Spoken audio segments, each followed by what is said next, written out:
random scuffed cables going. Oh, it's because the Ethernet cables or the Ethernet ports in my walls don't work. But I was like, I'm not installing that shit for my landlord, so I just got a really long Ethernet cable.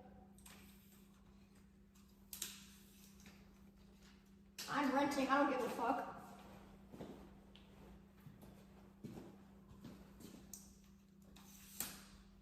Real what?